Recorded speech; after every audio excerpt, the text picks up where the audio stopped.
Assalamualaikum warahmatullahi wabarakatuh. Perkenalkan, nama saya Siska dari kelas keperawatan A dengan NIM D023509.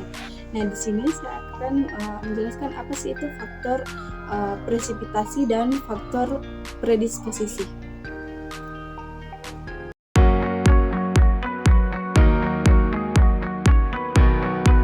Nah, pertama saya akan menjelaskan apa sih itu faktor presipitasi.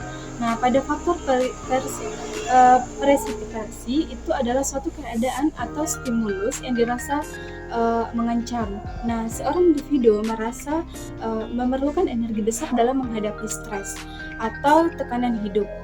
Nah, biasanya hal ini dipicu oleh adanya konflik, permusuhan, perasaan tidak berguna, atau putus asa. Nah, pada faktor presipitasi juga menjadi faktor timbulnya gangguan jiwa.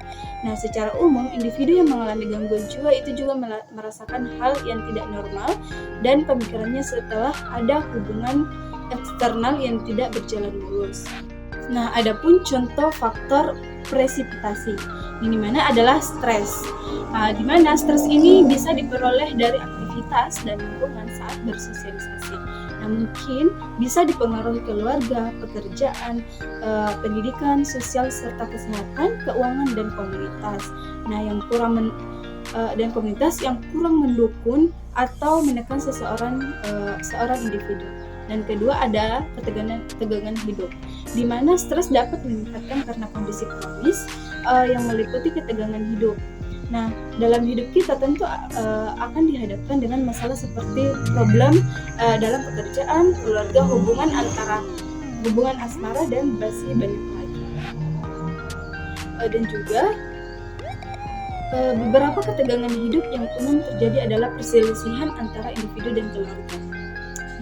Ketegangan yang berhubungan dengan ekonomi atau ketegangan dalam peran di dunia kerja, itu faktor presipitasi adalah stimulus yang dipersepsikan oleh individu sebagai tantangan yang memerlukan energi ekstra untuk menghadapinya.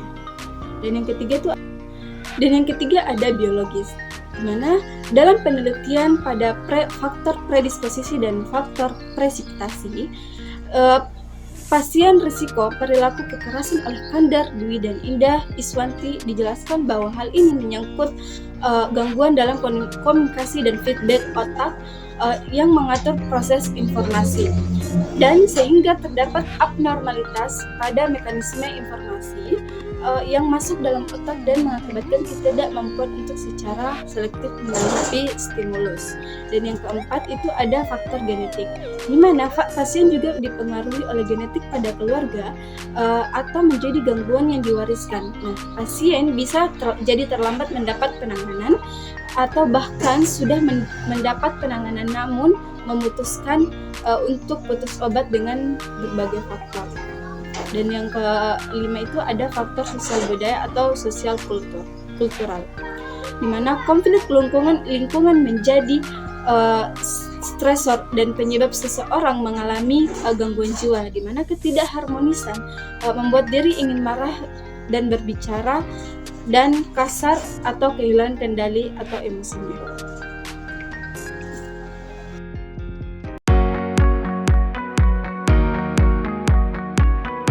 Selanjutnya kita akan menjelaskan apa sih itu faktor predisposisi.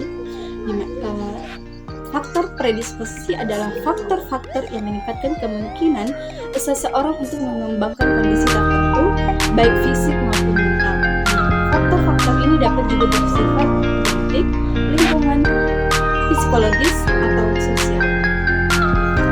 Selanjutnya saya akan membahas tentang apa saja sih yang terjadi dalam keempat faktor tadi. Yang pertama itu faktor genetik, di mana riwayat keluarga dengan penyakit tertentu, misalnya diabetes, penyakit jantung, gangguan mental, dengan mutasi genetik yang meningkat risiko penyakit tertentu. Dan yang kedua adalah faktor lingkungan, di mana paparan polusi udara atau bahan kimia berbahaya, di mana kondisi hidup yang tidak sehat, misalnya sanitasi buruk, kekurangan gizi, serta kondisi perekonomian. Dan yang ketiga adalah faktor psikologis, di mana riwayat trauma atau stres, di mana Kecenderungan untuk kecemasan atau depresi itu kekurangan dalam keterampilan mengendalikan emosi. Dan yang ketiga selanjutnya itu ada faktor sosial. Nah, pada faktor sosial ini terjadi kekurangan dukungan sosial dan juga diskriminasi atau stigma dan pendidikan yang rendah. Kemudian ada yang terakhir itu faktor perilaku, di mana merokok, mengonsumsi alkohol secara berlebihan, serta pola makan yang tidak sehat. Nah, itulah sedikit penjelasan dari saya tentang faktor presipitasi dan faktor predisposisi. Kurang lebihnya mohon dimaafkan. Assalamualaikum warahmatullahi wabarakatuh.